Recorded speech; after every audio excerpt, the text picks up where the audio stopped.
with, now that I know how great these things can keep stuff hot, I was like, I need something bigger because I have like this tiny thing, which is great. So I was thought, but I didn't. Again, I didn't know it was so giant. So I'm having these quiet thoughts last week. I go teach chess on Saturday morning, and the one of the parents works for like a liquor brand where they always have swag. Mm-hmm. And like when I lost my AirPod headphone case like a month ago, I told them the story of how trash it was because I literally had them in my ears walking into work. I remember putting the case in my pocket so that once I got inside, I could take them out, put it, got into work, nothing, and walked all the way back to the car, nothing. So I had these pods. So I bought, I bought a replacement case, blah, blah, blah, blah. I tell him the story. He said, oh, I think I have some new ones, like from a giveaway from a golf tournament, blah, blah, blah, blah, blah, blah. Brand new inbox, new AirPods, like AirPod second generation, like AirPod Pro, like because mine were like first generation, first, like basics. But anyway, so that happened. So and he's always giving me like the water things like that. But again, he works for liquor brands. They'll say Modelo or Corona or blah blah blah. So I've been putting stickers on them. This Sunday, getting ready to leave the lesson. Oh, got something for you. Like I hadn't thought about it no more. This cup and a charger. One of those chargers where it's the circle thing, where it's the charging pad. What? Right. Just handed it to me. Well, good thing I've been having very vocal prayers for my $5 million. Right. That's why I said, let me have quiet thoughts about this. So it's quiet thoughts? I've been having loud thoughts. Hey, everybody.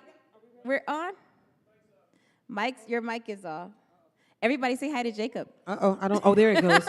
What's up, Jacob? All right, Welcome thank to you for- Winning Women, episode 22. 22. Dana and I are here in person, and because we're so fancy, we have Veronica and Sharon joining us live stream. I feel like we really are Oprah. Shout out to my girl Kelly Clarkson. We trying to cop. We in the game, y'all. We are, in the like- game. Like I want some Whoopi Goldberg, The View type. It's the view. View, We the winning women. View. Yes. How have you guys been? Everybody, what's your... Let's go from Sharon this way. Tell me your good stuff. My daughter just came back from Paris.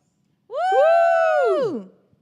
She turned 21 last couple weeks ago, week and a half ago, and she's back, and I'm just overjoyed that she's back. Yay. Veronica, what's your good stuff?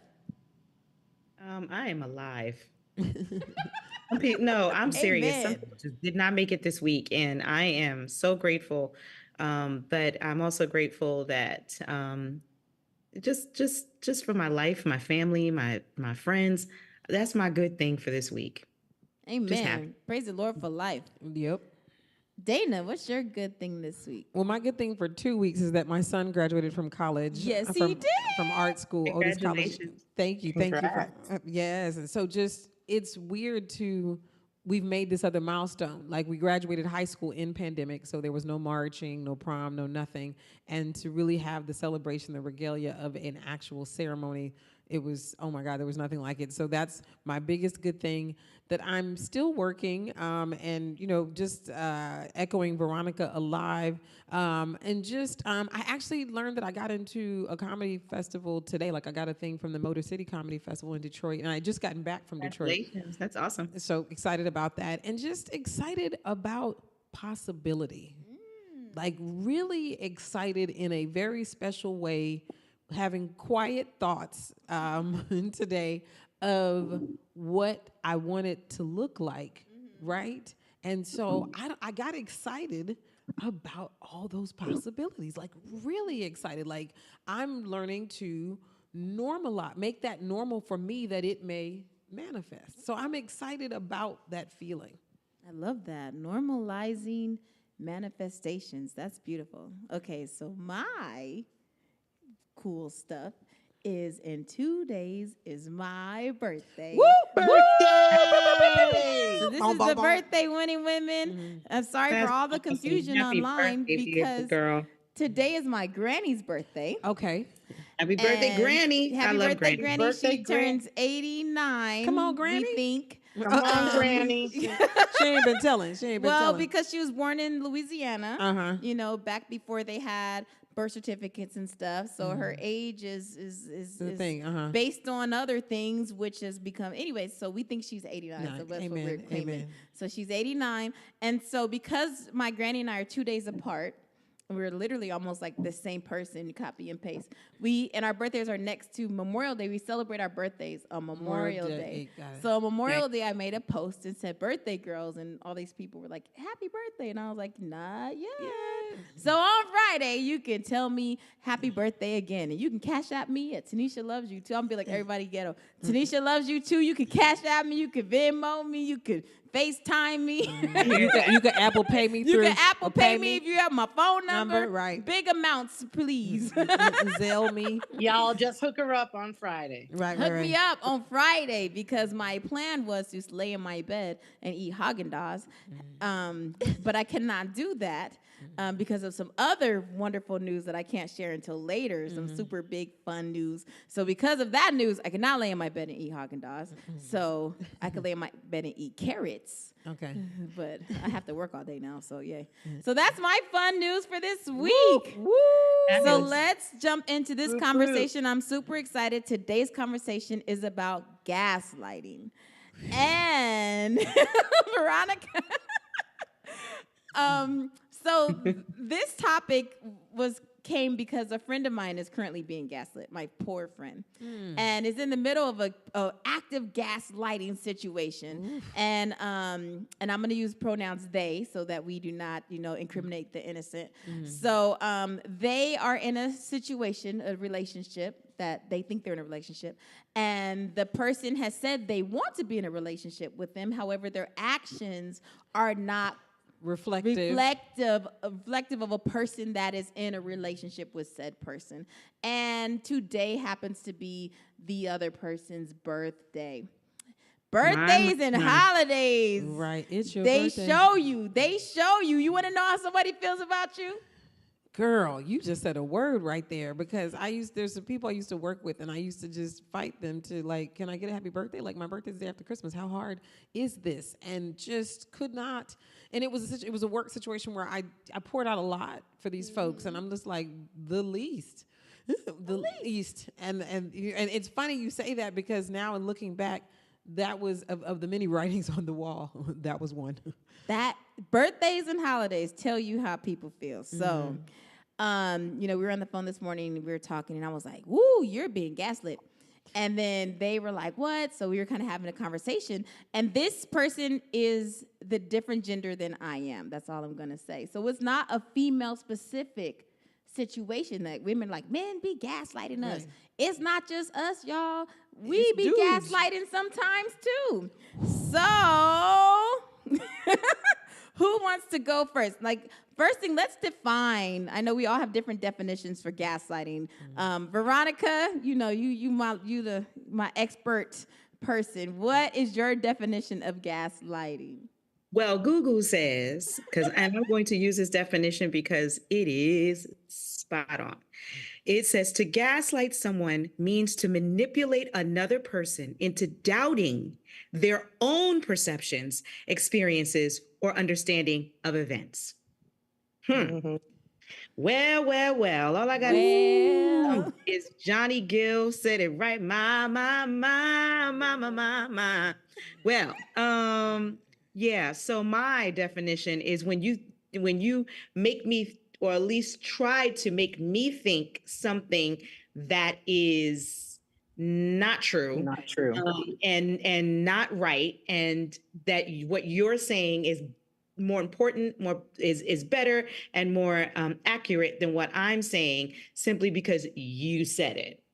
It's a form of manipulation that is out of control, and it's it has run rampant for as long as time has began, because that's what a tactic that I believe people use to get you onto their program and programming. Well, I think so, but I also think it takes a certain type of person. There are a lot of people who are narcissistic. There are a lot of people who are insecure, and they want to look as if they're the bigger ones, they're the right ones. So they will go at great lengths to dispute the truth, to be delusional, to be queen of denial or king of denial. So it's interesting when I read through our material, our materials and our information, I was taken to a situation where, like, I got into a disagreement with a family member, and over time, we discovered that there was a wide chasm between us on how we saw things. And when we replayed back the same events, we seemed to see them very differently. And I've gotten to a certain age where I just don't have a lot of patience, and it is not my desire to bully anybody, and certainly not a family member. But in the end, we really did not agree on how some things went down. And in my mind, I felt the most factual, and in her mind, she seemed a little doubtful, but she remembered it differently. But then she like kind of under her breath, if you will, or made this joke. I don't know if you know how people tell jokes to kind of make a point. She accused me of gaslighting, and I was just kind of like, I was mad, and I remember what I remember. And so and that was the first time someone's ever accused me of gaslighting. And I was just kind of blown away by it, because when I think of gaslighting, I do honestly think about male to female, right? Like, and because like everybody, I have a story to tell too. But like, how do we distinguish, like, and in the case of this family member, I want to say to her, I'm not trying to gaslight you, but if that is how she feels, then should I say anything to? I mean, it's behind us, so I'm really not going to say anything. But like, what do you do with that in Yeah, that what do you do with situation? that? Yeah, It's acknowledgement. That's a bottom line. When you treat someone as if your point of view is word law, or the only definitive thought process, or how you remember it, and you try to get others to remember it that way, or see it that way, or feel it that way, that to me is gaslighting. I don't want anyone to feel what I feel. If you feel that and you have a reason for believing something, that is your reason for believing something. I have to be very careful of that personally, because sometimes when you're in a strong person, and who's not only opinionated, but honors your own beliefs. Sometimes it could come across as if you were saying to another person that what they're believing and what they're feeling and what they're experiencing is not validated, and is not valid. And I don't, I have to be very, very personally careful of that personally. And I know that sometimes that can be a form of narcissism that can literally overtake another person, especially a person who is not as strong-willed, or can't stand up for their own beliefs. I think the word that maybe Sharon said was manipulating. Like, it's a manipulative tactic. So between you and your cousin, you were not attempting to manipulate Right. her. So there's a difference between a misunderstanding and a miscommunication, and Right. somebody actively gaslighting. Right. And gaslighting is not, in my opinion, isn't a single occurrence. Right. Now that's I that agree. It's that a part. habit. That part. It's a habit, It's right? a person. It's It's a habit. It's not isolated, as you were saying. It's a habit. It's a habit And of I think behavior. the other thing that we have to be very conscious about is the personality. One, I always say, consider the source Okay. whenever something is happening. Because if they do it once, they're going to do it again. So if somebody gaslights you and you go, did that just happen? Watch their behavior, because they're going to do it again. It's a learned behavior. It's a learned way that they know how to manipulate. It can be cultural. That's another thing. There are cultures that gaslight, and there are cultures that, in particular, gaslight women and manipulate women as well. So that's the other part. And people do it for protection because they want to look good. Right. I'm going to gaslight you. I'm going to make you believe you're crazy. I'm going to make you, and it's like, but that's not, you're saying that's not true. And they're like, yes, it is true. And you did, it's like, no, that's not the reality. And you have the option, though, also of recognizing it right away, engaging, or just saying, you know what, I'm good. Thank you. Bye. Yeah, I recently because I think there's this tendency we want to prove things. right. We want to prove our position, but if you're kind of going in circles, that person has already formed an opinion, and it's up to you to kind of not get drawn into it so Right. it upsets who you are. Right. So it takes you out of character. Because then they are winning, they are manipulating you. Right. So if you find that your character is changing and you're getting angry, you got to check yourself. What's going on here, really? I recently had a work situation where I was being told by someone like, well, you're not giving good leadership and you're not doing this and you need to do this, you need to do this. And I'm like, wow, that's interesting because I could have swore I gave good leadership. I could have swore I did all these things, but I could also swore that the leadership I did give you, nothing ever happened from it. So that's interesting. But then, me trying to be very self-reflective because, I'm like, well, am I not being a good leader? Am I not doing these things? And then that was in one circle. So then I'm dealing with people in another circle.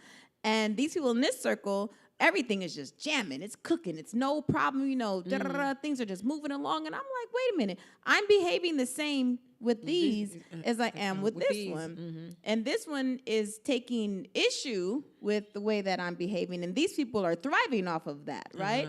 So I was like, wait a minute. This person is gaslighting me and trying to say that my delivery, my tactics are wrong. It's not that it's wrong.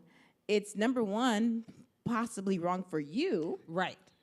And number two, you're feeling a certain type of way because you are not accomplishing certain things and you must now place blame somewhere. So the blame must fall on my leadership, not your inactivity. Right. Right. So there's another thing. Consider the source. Consider the source that Sharon said, and a manipulative tactic, that people use in order to stay right, because a lot of people haven't grown enough to take accountability. LJ's word, take accountability for their things. So we talked about some of the things, which is number one, spewing the truth, right? Denial of the truth, twisting the facts. What are some of the other key things of gaslighting that we should look out for, things that we know?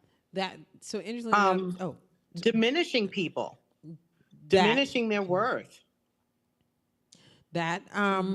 I think just reflecting something back to someone differently than how it all started out. Like whatever we started out as, I know we're getting into personal stories, easily, gingerly, but one of the things that in the experience that I had to reflect upon much later was gaslighting, is that once the narrative of how the journey had begun, I started, talking about that as a reference point. The person came back, well, no, I didn't mean that. I didn't say that like that. You took it. Like that was what was very interesting to me, because I didn't mishear you. I did not misunderstand you. You may have dumped all the texts, but I have them. And so there was a lot of that language. And at the time, I don't even know that we were really using the gaslighting term, but once that term became popular, which we're going to talk about, then I was like, oh, that's what was happening. But that's something that the person absolutely puts every misunderstanding, you misunderstood me. That's not what I meant. You took it that way. That was a lie. You took it that way. I'm like, no, Ninja, that's what you said. You said, and this is how you said it. This is where we were standing. This is da-da-da-da-da, and no acknowledgement, and you guys tell me if this is gaslighting. I feel like no acknowledgement of the other person. Like, I feel like people who gaslight and who have a habit are intentionally, you already said narcissistic, but myopic. Like the only point of view is theirs. There's no validation to the other person's experience. It's none. Invalidating or undermining feelings and experiences is a big one. Veronica, you want to tap on that? Yeah, I do. I know that had, that's an age-old story. I know I dealt with in relationships, and I know I'm sorry about your friend dealing with this right now, because that's a hard thing to go through, especially when your feelings are real and someone's basically saying, they put you in a space where you feel like they're being real, and then out of the blue, there's this fog that happens. That's like, oh, wait a minute. You weren't really being real with me. You were trying to get whatever you wanted out of this whole situation. And I didn't know that this was happening to me because I was being real with you.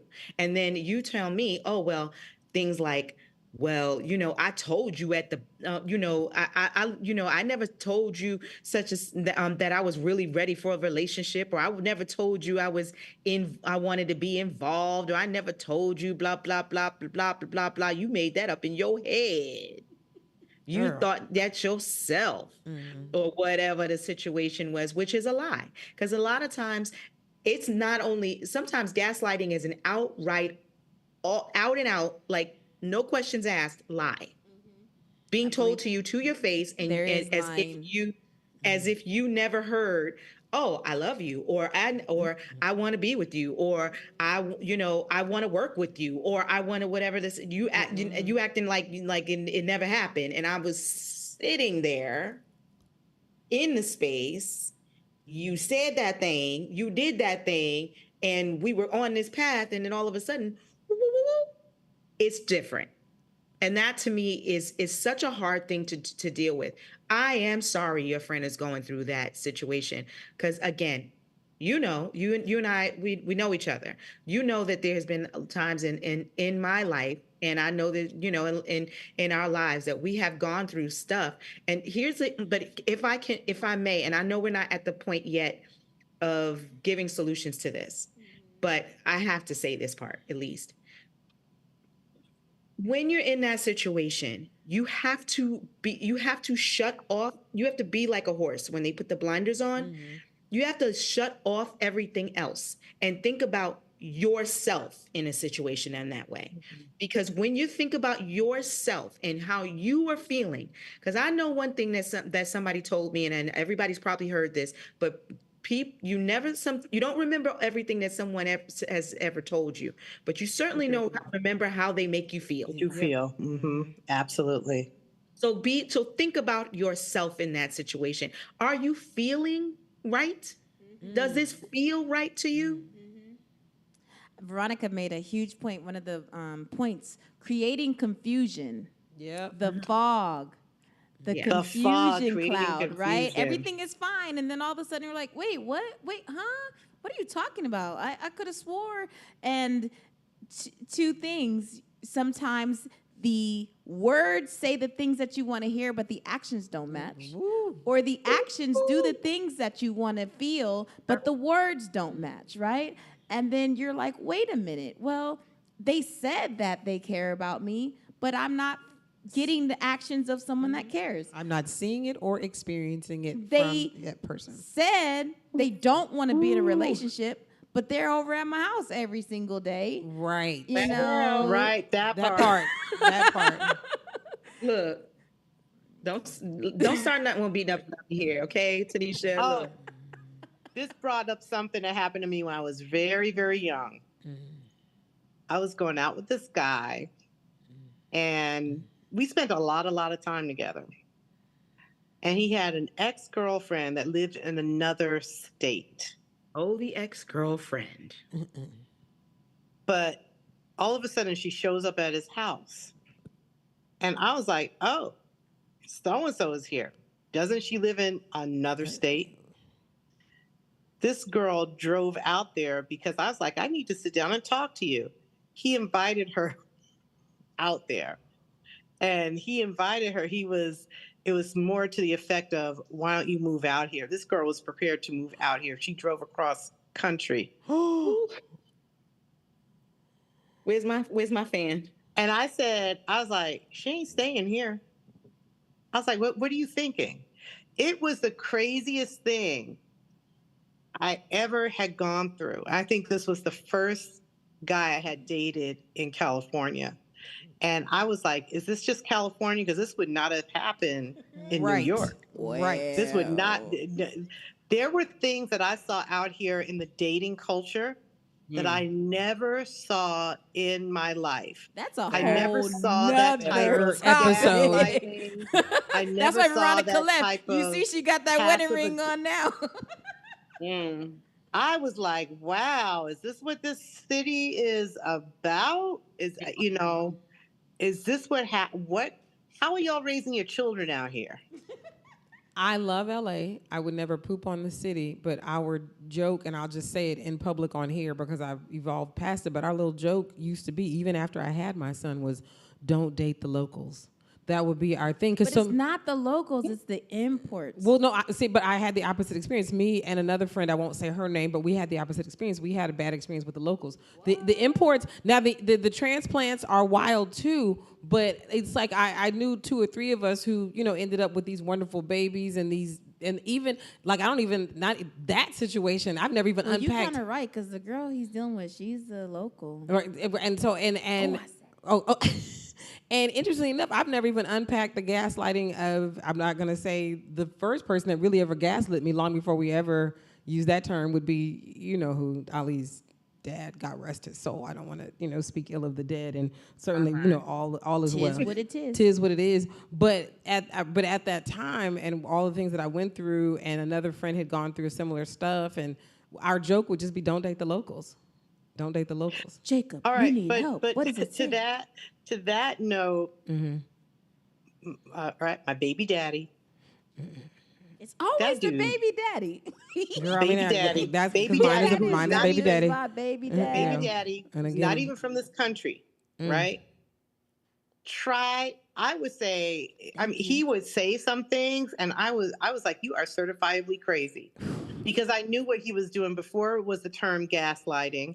He would say things to me to try to make it look and spin the conversation around. Like, I would say something, he would hang on that word, and then he would throw it back in my face. And I was like, okay, this is really crazy. He's not even from this country. But to me, I was like, maybe that's something you do in your culture, but I'm not. I never fell for it. I was glad that I got to that point and I got to recognize what was going on. But I think it's important when something like that happens to you, again, that you don't get so caught up in it, but you recognize that you understand the source. You always consider the source. I don't know if you guys knew about Fortunoff. There was a company called Fortunoff, and their tagline was Fortunoff. Veronica, that's a New York thing. Yeah. Fortunoff, consider the source. Yeah. Right? That was their tagline. So again, I always consider the source, and I always just go down to clarity. If you're not going to be clear with me, we can't do this, because I'm not doing it. I'm not spending. I got too much to do. I can't put my energy into it. Mm-hmm. That's again back to understanding yourself on that situation, right? So if you make a decision, okay, we about to get in a little bit deep, because I feel like this is a one of those things that prevent women from winning. Because at the end of the day, let's be straight a buck. I'm gonna keep it a buck right now. At the end of the day, when you are dealing with a person who is stealing that part of your joy because they're not giving you the truth of what something is, it really hinders your productivity as a human. Yep. And that's why I always say that when that is a situation that's happening, to stop, to look at yourself, to put those blinders on, because at the end of the day, when you do not have that clarity about who you are, what you want, and pause the situation when you see that red flag of a person telling you, yeah, because here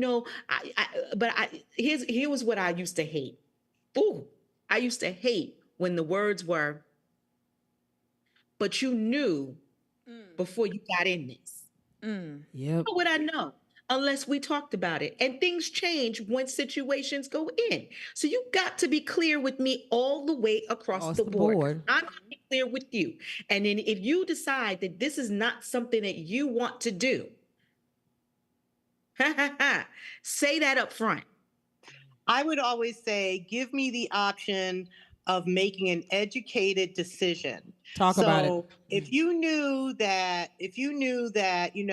you want this girl to come out here, yo, Sharon, this is what's going down. This is how I feel. I asked so-and-so to come out here, to move out here, right? but don't just kind of leave me in the dark. But he would Let never me make do an that educated decision. because I could have most gone, gaslighters, oh, let's be one big happy family, but or I most could have, gaslighters no, not want. that I would, not that I would, but you don't know. There are some people who be like, oh, okay, or I'm going to step aside, or but it just to me reeked of selfishness. Well, I was gonna say It reeked most of gaslighters want their cake and eat and it to eat too, it too. It because reeked of they wouldn't. immaturity, Mhm. immaturity and selfishness. And that was something I was like, but I always say, if you let somebody know who you are, if you could be honest with yourself, you don't have to lie to other people. But you also Right? said, but you said the key words about the relationship. You said when you were very young, and I don't know how young that person was.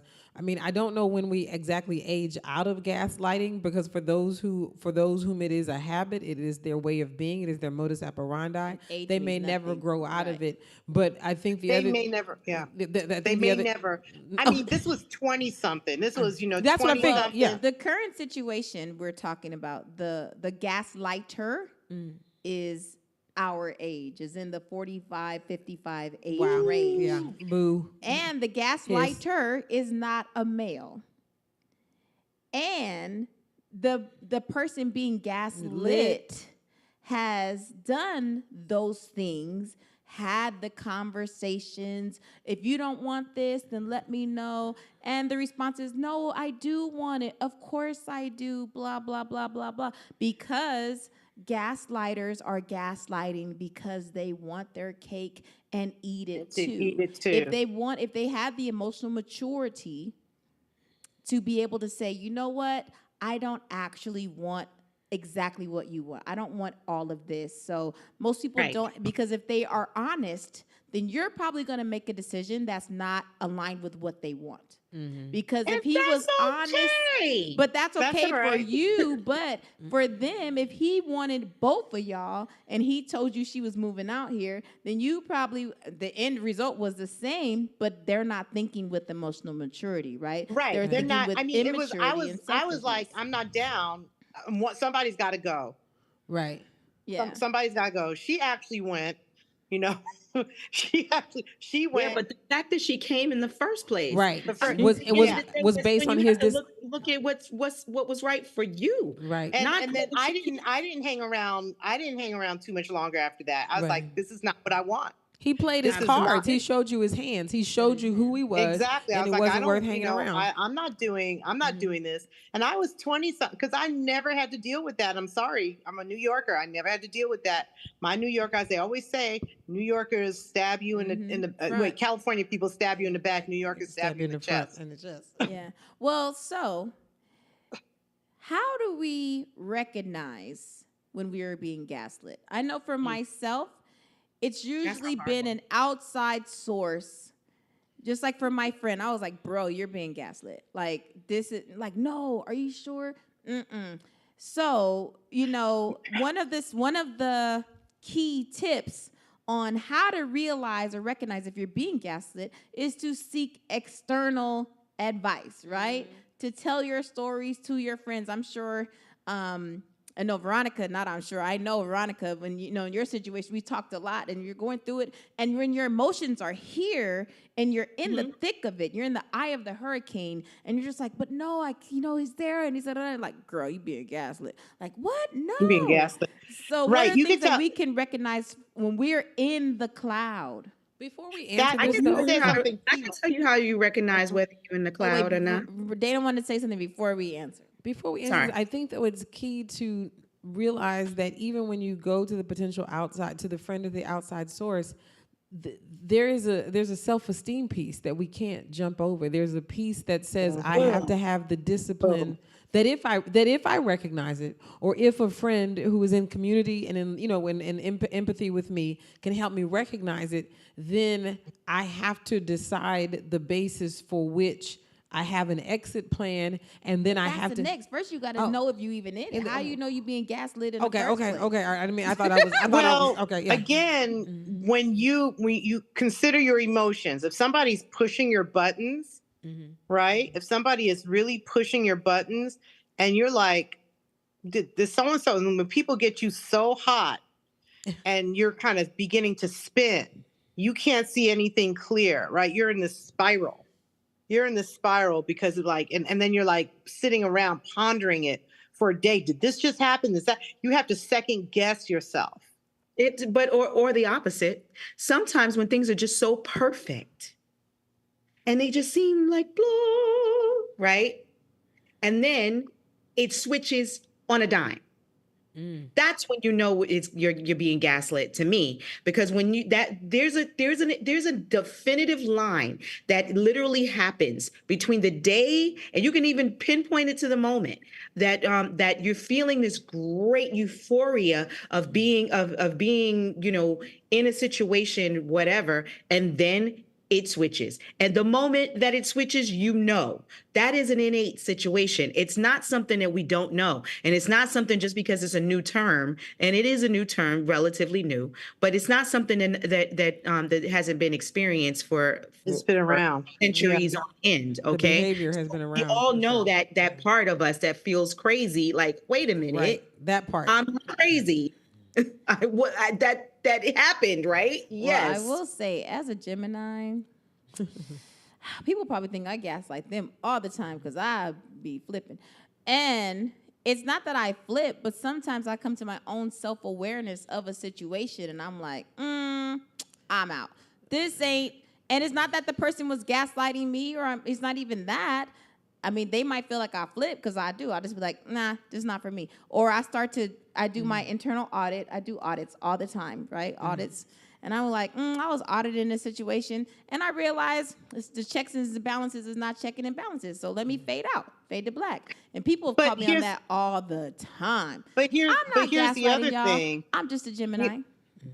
But here's the other thing. I think when somebody is gaslighting you and they know that they're doing that, they tend to want to keep you around. They're not going to just do, okay, I'm out, this doesn't work for me. They're going to say, this is somebody I know that I can manipulate, and I get a certain feeling. I get a euphoria out of how I feel powerful because I can manipulate this person. And then that person is just kind of like, I don't understand what's going on. I'm feeling powerless. I've had it happen in work, also where I was gaslit. And it was like, and then I just had to say, okay, I can't do this anymore. Wow, and you said the key word though, based on, because I was like, if we go back to the definition, even in the face of being a Gemini and kind of like whatever, because there are times that we can say I have a feeling, but I think the thing about gaslighting that's key, especially to anyone listening and to anyone that may be hearing this and need that support, that there are, as everyone has said, there's just some clear markers. The habituality of it, that manipulation piece distinguishes it from a lot of other things. And the other thing that was very powerful to me as I went through our notes was this ability to make you doubt. That was something that really stood out for me, because I have this, I mean, I think everybody knows, or if you don't, I'm a stand-up, I'm a comedian. And one of the things that I joke about, but as we sit and have this conversation, I'm like, maybe, I joke about being addicted to doubt. Like I talk about my first visit to a dispensary, and I explain, that I don't have an addiction to alcohol or whatever. It's an addiction to doubt. But there are times when I sit with myself and I'm like, when did you become so, we can't cuss on here, but so effing unsure about like the least little things? And I'm not talking about the forgetfulness of being 56. I'm literally talking about like doubting so much so that even as good as things can be going, I feel debilitated about making a decision because I'm so doubtful. But I think it is the scarring from not one, but two situations where I was gaslit over time. And it's now kind of this scar that I have to just be habitually doubtful and really working through it, because doubt takes up a lot of space. Another conversation for another day, but it takes up a lot of space. When we say block your blessing, we're talking about the Great Wall of China, if you want to talk about doubt. But I think that that's something that is key to this discussion of the pattern, how you recognize it, how you're feeling, and the manipulation piece. Like, did you go from being a person who felt pretty sure about things and clear to someone who's like, wait, did I like, to being doubtful? I think that's something to look at. And that's where my friend is, unfortunately, today, in that doubtful place and feeling, why does this keep happening? Veronica, we've had this conversation. Dana, we've had this conversation. We've all had this conversation. We've had this conversation. Why does this? It's the cycle of it, right? Right. And so then, because it's not the same person, but you keep having the same experience. Woo! Well, Same I always game, say that different when name. things keep coming like that, there's a lesson that you have to learn. There's a level of awareness because sometimes we're like, I'm such a nice person. I'm always going to give. I'm always going to give, or I'm always going to give more of myself than I give to myself. And then one day you snap out of it, hopefully, and you go, no, I got to put the oxygen mask on me first because what am I doing? And when you can kind of start getting some awareness and things start clicking. And it's not that you have to kind of change who you are as a basic, in terms of your basic being, but I think it is But that maybe awareness. wait a minute. Wait, slow down. Maybe you do. Maybe you What- do need to change where you are as at your basic being, because it's at the basic being that someone can manipulate you. It's at that basic core part of you that is really what is the affected part. Sometimes when we are at this age, because Tanisha made a very incredible point about it being people in our age group.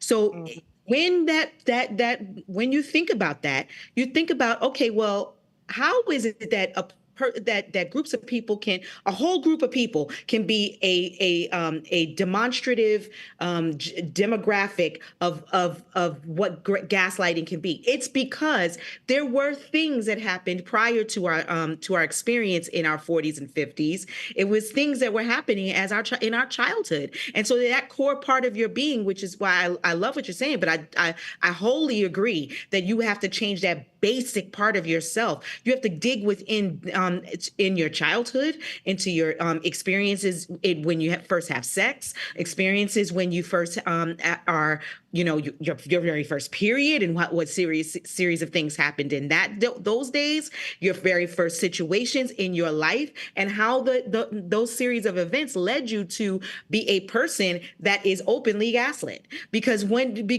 again, as Dana just mentioned about how your self-esteem is affected, your self-esteem doesn't happen at 40. Your self-esteem happens at 5. Right. It begins to It's build built over a and- lifetime. It is built over your over a lifetime. lifetime. And to that point, it's also looking at what happened in your household. What happened to what did a teacher say to you? What did somebody, an authority figure, say to you? Did somebody say? Because we had conversations early on, and Tanisha, I know you probably remember when I was saying my emotions were ignored for a lot of my childhood. My voice was shut down for a lot of my childhood. So it took me a moment to understand what my voice was and to be in touch with my emotions, because I literally was not allowed to feel. Everything was glossed over. It's like, or I was dismissed. My feelings You were were dismissed. gaslit as a child. Right. So the other this thing was the norm in my family. Can I ask a question though? Tanisha, in your, you are the face of Winning Women. You and I have had extensive conversations. You and Dana have had extensive conversations. You and Sharon have had extensive conversations. My question to you is, how does an individual work through a situation knowing what they know? Because we know more than we ever have. This is the emotional adept age, but this is the age of intelligence. What should one do? This is a question for you directly. What should one do to avoid going into a situation that way? How What do were you telling your friend? going I to don't a know situation- if wait, you can but- avoid being gaslit. Okay. However, we lost them. I think the TV, I think the computer died. Oh no, get them back. Can I get them back on my phone? On my Zoom? So I'm going to switch. Okay, and then I don't know what happened with my phone because I saw them have to. Did my phone die or what happened? Oh, Okay. okay. So we're going to be on my phone until that comes back. Okay. It says waiting. This- Unable to join. What the mess? How Okay. can I not What? join it? Y'all, if anybody's still on my live, we're Okay. coming. Okay, hey guys, so sorry. I'm gonna try to do it this way, where we can see. Okay. Okay, there. All right, so you guys are on my phone now. I think the computer died. So I was saying, thank you for the question, Veronica. I don't think you can avoid being gaslit. However, I think what you can avoid is remaining in a gaslit situation. And that's where the question is, what are the signs to recognize? And I think the biggest one that we've mentioned is the fog, is the confusion. When things just kind of like,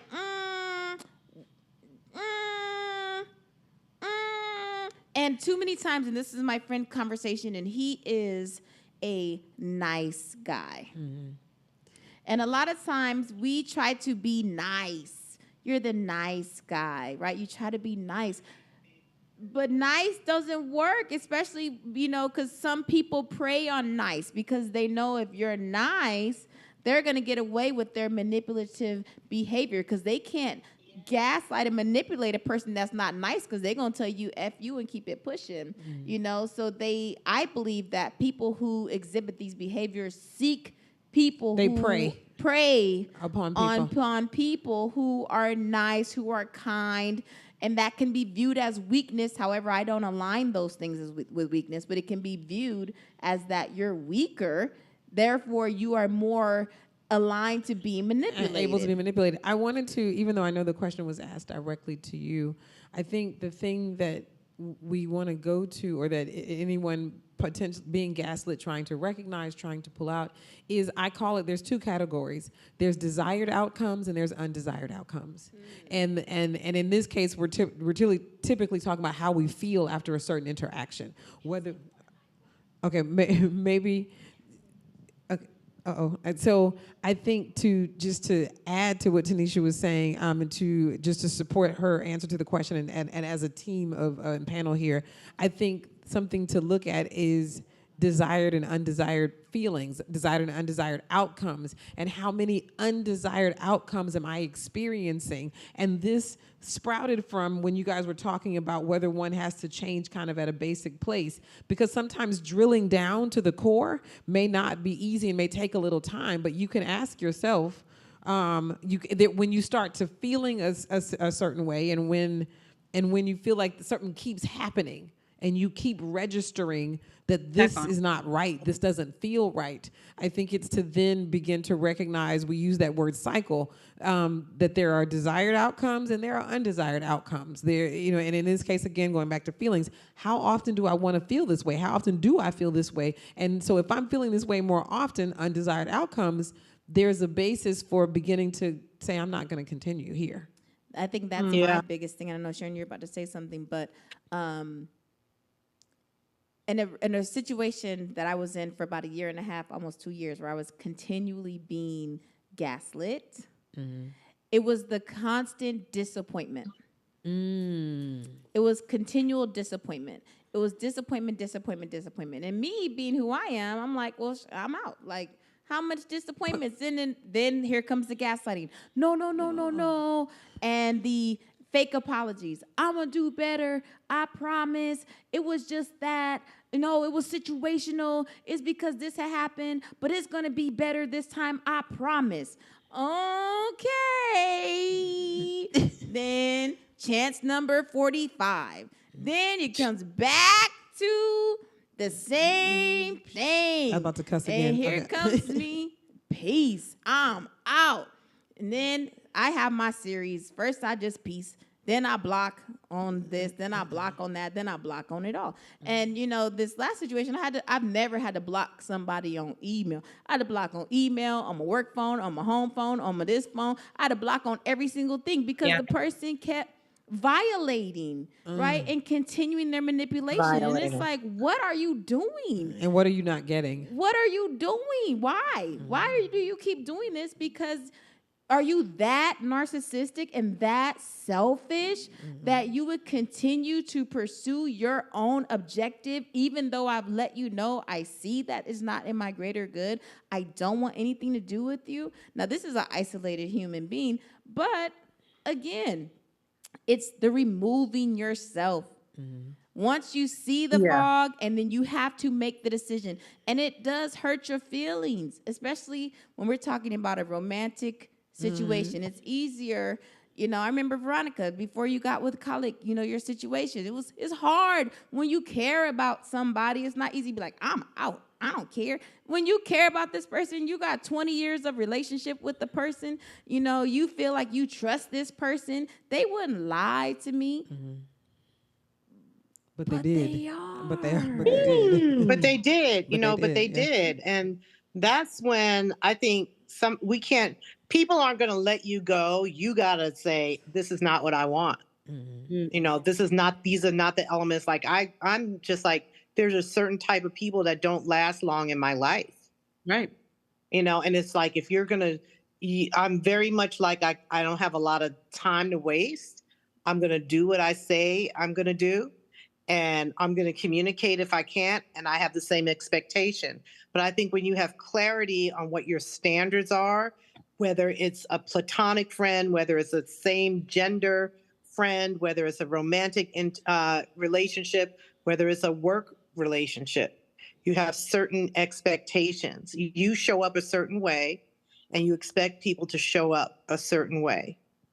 I really feel like expectations bring out gaslighting sometimes. Go ahead, Veronica. No, I just really love what you just said, Sharon, about the fact that when you have your own standards, because when you are at that level, it's not that it can't happen, but it's a lot less often. Right. When you just are just clear on who you are. Like Clarity. this is the reason why I like this conversation so much. And I was like, okay, we're doing that one today. Even if I'm tired, it's 11 o'clock, blah, blah, blah. I'm doing that one today because I understand this one really well. And I know that this is where I don't know if I mentioned this on Winning Women or not, but my point was when I made the decision that I was going to do this thing called the love war. Have I mentioned this on Winning Women before? Okay, if I haven't, like to hear, here we go. So I decided that I was going to go to war with anything that wasn't loving, kind, respectful, good for me, had my best interest at heart, and it was after that like it was in between relationship X and my husband. And I made this decision that I was just going to start doing these things. I was going to start talking to people more lovingly. I was going to start being kind to people, older people who maybe don't have anybody, younger people who maybe need a mentor. Be closer to people and be clear on the fact that I wanted love, because that was what I wanted. And this wasn't about a job. I had a great job. This wasn't about a lifestyle. I had my lifestyle. I was good. I wanted love. Wow. And I knew that that's what I wanted. And I had to be clear on that, because before I was clear on maybe wanted sex, or maybe wanted, I wasn't 100% sure exactly what I wanted, but so I was getting things that I didn't necessarily want because I wasn't clear on my objective. I love that. And The once love I war. became clear on that, Wow. when I became clear on that, I did this thing called the love war. And the love war was simply this. Like I did all of those things, but I made it a conscious effort that if you're not coming to me to love me, don't come to me. Period. Like that's it. I'm done. I'm done with hearing that you have your traumas and your this and that. I said to myself, from this point on, I don't want anything that doesn't and doesn't love me, and I can't love them back. Nothing. I Period. want The end. I want to say this. I've been inspired. I'm going to make T-shirts. I'm just making the announcement. Clarity is a superpower. I'm going to put it on Amen. T-shirts, black with white writing. Clarity is a superpower because it really is. And to the point of how you change things and walked away, Sharon, you said something very powerful about level of self-esteem and a standard. Like I have to, and I'll be transparent here. When I was in the first gaslighting situation before the term was coined, I did not have confidence. I didn't have clarity, but there just came the day, and I want to speak to anybody who is still wrestling with clarity and with confidence and with a standard. I just knew that too many things were wrong.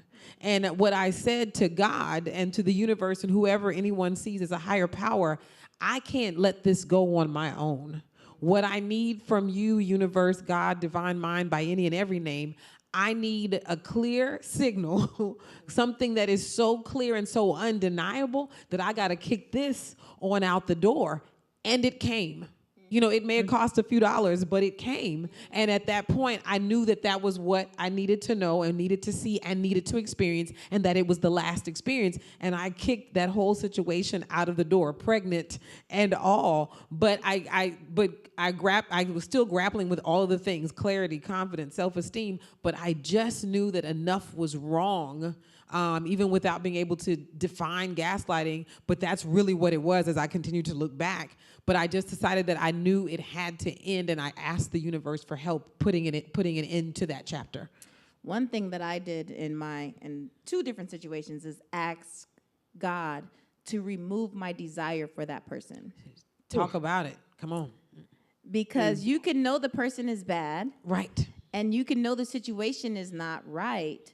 But if you still have desire for that person, it doesn't matter. The door is still always going to be open. Every time they come, the door is going to be open. And I asked God, and people have asked God, remove the desire of cigarettes, remove the desire for drugs. Well, I got God, remove the desire for this person. If they're not the one for me, don't just remove them, but remove the desire. I don't even want them. I don't want nothing about them. And the crazy thing is when they come back, after that desire has been gone, it's like, what do you want? Right. Like, what? Not even. And that is, like you said. So now, in talking about how do we get, once you recognize that you're being gaslit, and it could be your husband, it could be your wife, it could be, it's definitely probably your children's other person, right? Your baby daddy or baby mama, you know, it could be your boss.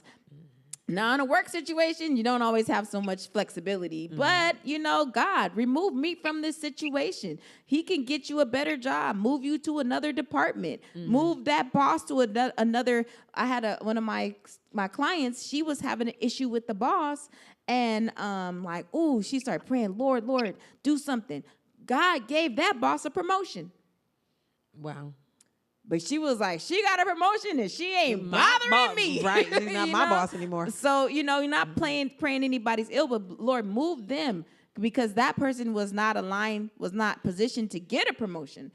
My client, but the boss was. So, so pray, God, do what you can do. Move these things out the way. Like I'm saying, God, move $5 million into my bank account that I don't have to give back, and it's legal. One thing that you guys said, Veronica, the love war is self-care and boundaries. That's Sharon's favorite thing, the boundaries. Excuse me. It was so much that I decided. I mean, I made a clear-cut decision. It was more, for me, it was like, I'm changing from this day on, whatever that day was. I want to be the best version of myself. And from that day on, as best as I can be right now. I don't know what I'm gonna evolve into later. But for today, I just want to say I gave up all of the stuff that doesn't serve me. I give up anything that doesn't give me joy. Yes. I give up anything that doesn't send happiness to my soul and rejuvenate me, because I've given out enough. When Well, you've given out enough, and you've said when you've poured out, it is time to pour back in. And that is truly what I believe that was the only blessing that came out of understanding that I was being gaslit, is that I got a chance to get to know me the best. Nice. And that's when not when the love of my life came in. Because trust me, I was on a whole different path. I was looking for love, whooping penub in all the wrong places. Too Okay. many And you know, faces. and I'm so glad that you said that, because it really makes me reflect how people are in love with love. They're in love with the idea of love, with, oh, I made him breakfast, or I made her breakfast, and and I had this partner, and blah blah blah. And sometimes they're very unhappy in it because they're in love with love. Right. And and like you said, it's somebody who's not bringing you joy. It's just basically a figure. And that to me is always, it's like you really have got to know yourself. And you could Clarity. fall in love in a month. I know people have fallen in love very quickly, but what I've seen about them is that they really knew who they were, and they weren't afraid to say who they were, even to their partners. That makes a huge difference, to be that content with you by yourself, to know that you can not always, like, I got to have somebody up under me all the time. But when you can just truly love yourself completely. Right, needing that. Acceptance feels amazing. I'm sorry. I didn't mean to stop you, Dana. But I was saying that true acceptance really does feel amazing. I think what you said was very powerful, Sharon, in terms of people being in love with love. But I'm going to take it even a further step back. As humans, we crave attention, acknowledgement, and acceptance, right? You just said acceptance. And I think because we crave them so deeply, we don't realize that every source, every fountain is not a fountain we should drink from.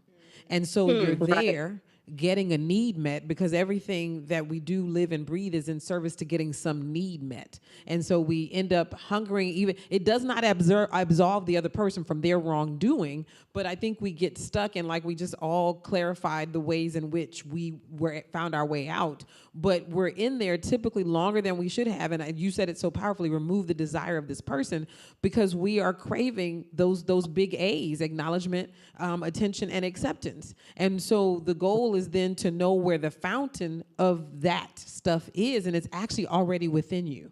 And we've all said it in one way, and some definitely more articulate than the others, but the fountain of all that is within. And again, I'm speaking to not only us as a great collective panel, but if there's anybody listening and just needs a word on today to make a move, like, what we're doing here can make the difference for somebody. We don't know who we're touching, but we know that we are not our needs, even though those are the needs. And so if you can step away and say, hey, I may be getting that, but am I, again, liking the way that I feel in the midst of this attention, in the midst of this I'm accepted by this fool. Do you know what I'm saying? Because they're manipulated. I'm acknowledged, but is this what I want? Is this how I want to feel?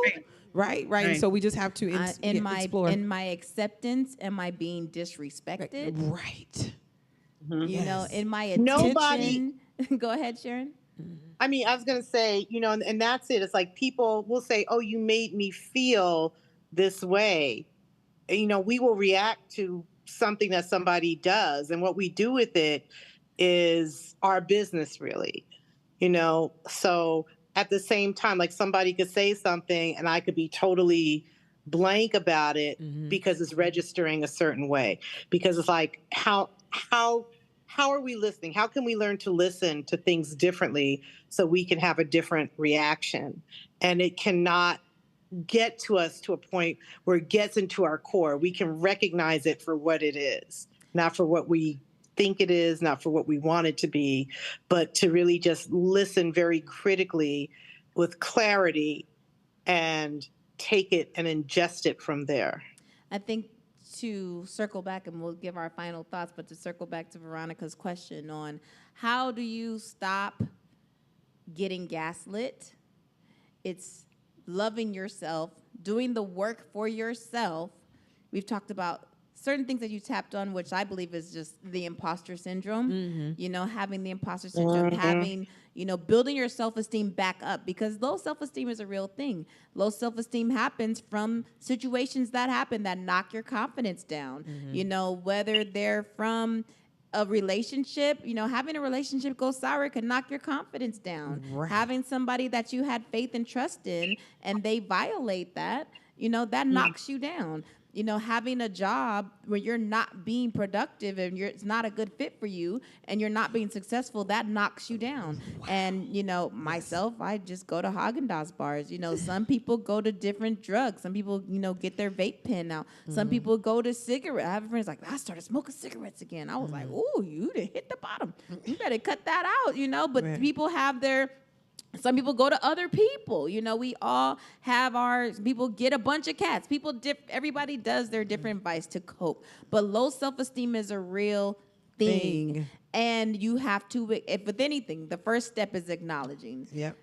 I had to acknowledge, like I was depressed, like mid last year. I was depressed. And my mom and my daughter were teasing me. Like, man, Tanisha, she only wears all black. She used to wear vibrant colors and all this stuff. Well, I've been in mourning since 2018, so there's only so high that I've been able to get because I've literally been in mourning. I looked at pictures and saw, wow, since 2018, I've only worn black, not intentionally, but that's just what my wardrobe has become because I'm still mourning the biggest loss of my entire life, right? Which makes every single thing else be rather insignificant, right? And makes everything else a little bit easier to dismiss also.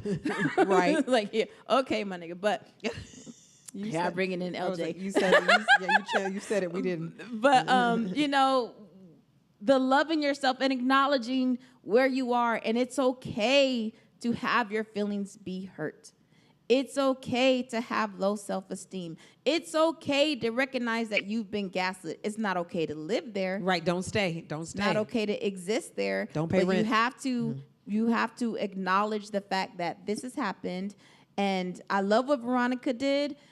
She did a full catharsis and she did a full metamorphosis. She was like, I'm leaving, and I she love that. Just was like, an opportunity came for her to go to, I think, the best place ever, even though she didn't stay there, just go to Colorado. Such a rebirth state, right? Right. God sent her to Colorado and then he was like, go behind back on home. And she went to New York and, but I think it was needing that change of environment. Sometimes we need a change of environment. Maybe you need to just redo your room, move your apartment, do something. If you can't do anything that dramatic, redo something. I don't know, but make some type of change so that you can now have that love and get back to the core of who you are before you got hurt. Right. So that you can heal, so that when the next situation comes, or go to war, like Veronica did. She did the work. The evidence is there on her left hand. She did the work. She went to war with love, and she went to war with accepting things that were beneath what she wants, accepting realities, because people will bring you realities, but that doesn't mean you have to accept them. it. I don't have to accept you're treating me as though I'm here when I know I deserve to be treated here. That's right. Just because that's key. Deserve. I deserve it, and I want it. Right. I deserve it. I want treated. it. And Veronica, I love your intentionality around what you wanted. And you just said enough is enough. Tony Robbins says something that I really love. It's like when the pain is great enough, you're going to make that decision. If you want to stay in pain, Right. Because if you want to stay there in pain or you want to move beyond it, and then you're going to take the action that you need, because your life can always be in pain. You could always, or you could dull it out. You could say, oh, it's not so bad. It's not so bad. Or you could go, enough is enough. I'm not doing this. There are things where I've said enough is enough. I'm not doing it. I need to do it this way. And I'm fighting for it to be this way because that's what matters to me. That's what matters to my spirit, to my being. You know what? I know we're getting close. Good for you, Veronica. I know we're getting close to the end. Sharon, you said something earlier, and you actually just kind of tap dance back on it. Like we were talking about childhood and childhood traumas. There's a lot that gets normalized in our young lives. And I don't like to say things are normal or not normal, but there are things that get normalized and They're normalized, and yes. they set a standard, and you can be good and grown. I've actually written about this and talked about this in comedy. You can be good and grown and be like, oh, so everybody don't like. My dad had this habit, like he liked cold water, and so he would drink up a cup or a glass of water, like particularly plastic cups, and he would put them in the freezer so that the ice would stay frozen. Da da da da da.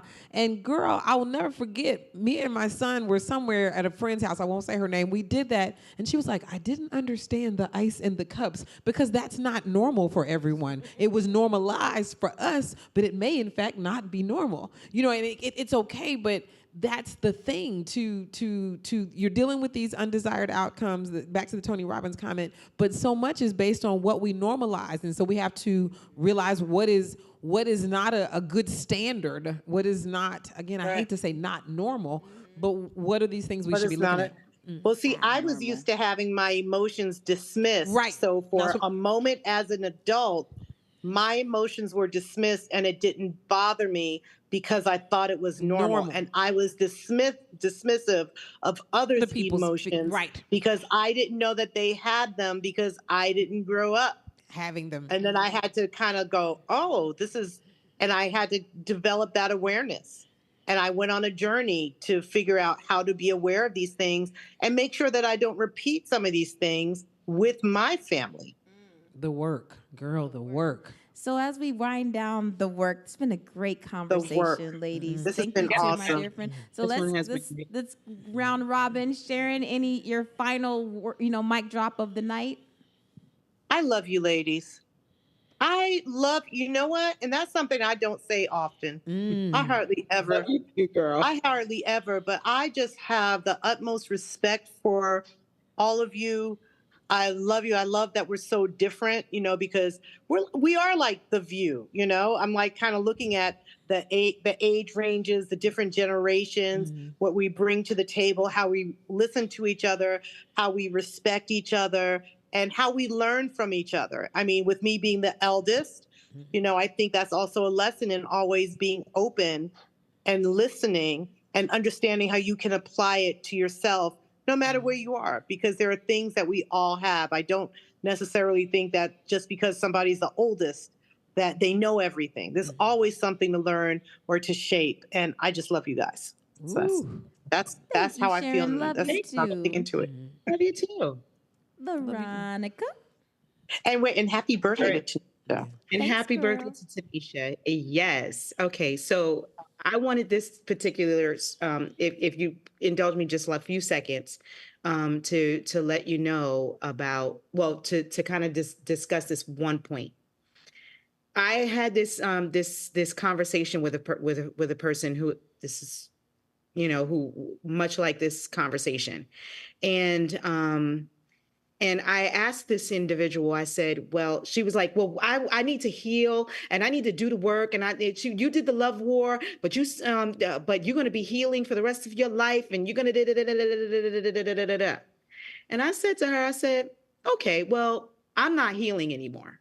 I'm not going through that again. And she said, well, you're always going to be going through that. Healing is like recovery from drugs. It's consistent. I said, I don't believe that. And here's why I don't believe that.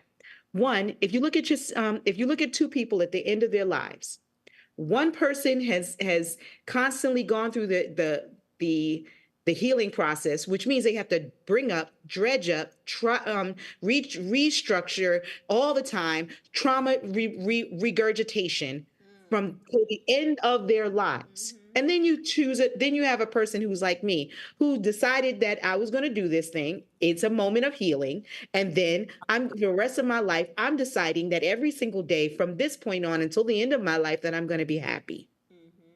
I'm going to choose that. Yes. The two people at the end of life, who had the better life? The person who was constantly healing and healing and healing and healing and healing and healing and healing and healing. And I'm healing on this and I'm healing on that and I'm healing. And she kept trying to get me she kept gaslighting me, telling me her point was better, that I need to continue to heal. And I said, no, I'm not going to do that. I'm going to be happy. I have And healed be from that. healed. And I'm going to be happy every day from now until my demise. And that is true healing. And at the end of life, I know that I was the happiest I could be. And if something else comes up that doesn't make me happy, I'm going to go back and say, okay, I'm going to deal with this and make it a situation and continue to be happy every day. Amen. Fire. I love that. Well, I'll just tap on that before Dana says. And the thing about healing and this whole continual healing, if you break your leg, like I've broken both my feet, right? I'm not constantly in therapy for my feet. Right. You I don't have still my have cast on, cast. right? I went to my therapy. Now, if I re-break my foot, then that's a new injury that will require its new healing Healing process. process. But once Talk you're about it. healed, then you're healed.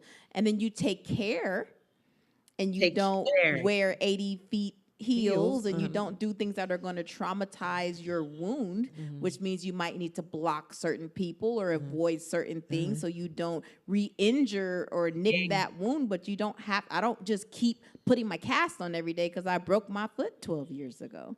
So I have to agree with you and align, because a lot of times we don't align things with things that make sense, right? Internal healing is the same as physical healing.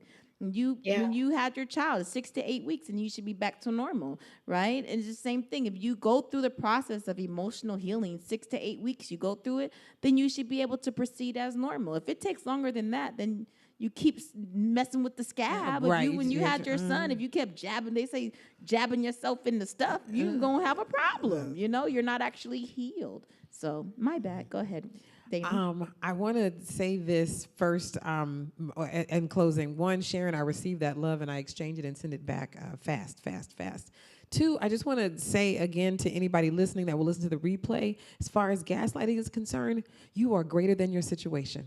I don't know who I'm talking to. I know I'm talking to myself all the time, but you are greater than your situation. And if you don't know nothing else, if you are still building the clarity, just know that you are greater than your situation and whatever you feel is real. I want anybody listening to just know that. Listen to yourself. In closing, healing requires maintenance, as you said. It requires a set of decisions. And I love the Clark sisters and Twinkie Clark, who wrote so many of the songs and composed it. There's this song, Endow Me, that they have, and at the end of the live version, she always says in her kind of ad-lib riff, I want to go to the next level in God, right? So I want to go to the next level in once the healing is done, I want to continue elevating. I think that the journey to elevating within happiness and levels of happiness never ends. But I agree that and you said something very powerful, metaphorical too, if I re-injure my foot, that's a new injury. That's a new set of healing lessons, but I'm not healing the same old injury, and I won't be, because there'll be something new to take me higher. So Come on now. I just want to say thank you. I'm so happy to be here. I'm so happy to be a part. That this was, I made through that without being emotional, because I felt emotional when Sharon first started talking, but it relaxed. I'm just so grateful to be here, so grateful to be a part. I love you all as well, and I'm just excited about life. And like I said on the opening of the conversation, I'm excited about my own new normal. I have feelings about the possibility, and I'm so excited about what the universe is bringing and delivering to me and my way. And just so you know, universe, I have quiet thoughts also of a $5 million, $10 million gift into my account that I do not have to pay back. All right, I'm Dana Kill. I'm out. I was going to say, I love you guys. I love that you guys were talking about the injury, because I have an injury that's not healing. I've had it for 3 years and it's not going away. And I got to wear a brace for life. But you know what? Your injury is not you. Exactly. It's not stopping me. Right. I can't play pickleball. You are greater than your I can't injury. play tennis. That's an injury, and sometimes your new normal just will include what has happened to It's you. my new normal. It's my new normal. It doesn't mean that you're not healed. Right. And every day, continuously remember, Sharon, that you are a blessed woman. You are okay. God Oh yeah. has put Oh you yeah. know, put a You're I'm fine. healed, but I you have a require There I have it a is. support. You're partially torn healed, but you tendon. require support. Come on now, let Require the Yes, church and support. that's say. what all I'm trying I'm to. healed, but I require Require support. support. Hello. It's all Listen, good. I can still wear heels every now and you're then. still healed, Hey, you Just know. can't wear them as Because long. if it's been 3 years, it's healed, but that's how it No, healed. no, no, no, no. It's the type of tear it is. A partially torn tendon is worse than a torn tendon because a fully torn tendon can be repaired, can be operated on, and it happened during the pandemic. So they were never able to go in and do the operation because of the pandemic. Yeah. So it's never gonna heal properly. It's always a dull ache if I'm on it for a long time, but I can walk very, pretty well. I just have to have a brace on if I'm on it for a long time. The damn Amen. pandy. Okay. All good. It's all good. It hurts all the Well, time, but I all will good. end with thank you all so much for your love and support. Can you believe it's been 5 months? We started Sharon and I in December, like the Wednesday before Christmas, and now it is the last Wednesday in May. So we've been winning women for 5 months. And we it did was good. something that we said we wanted to do and just put our voices out there. This topic is very close to my heart.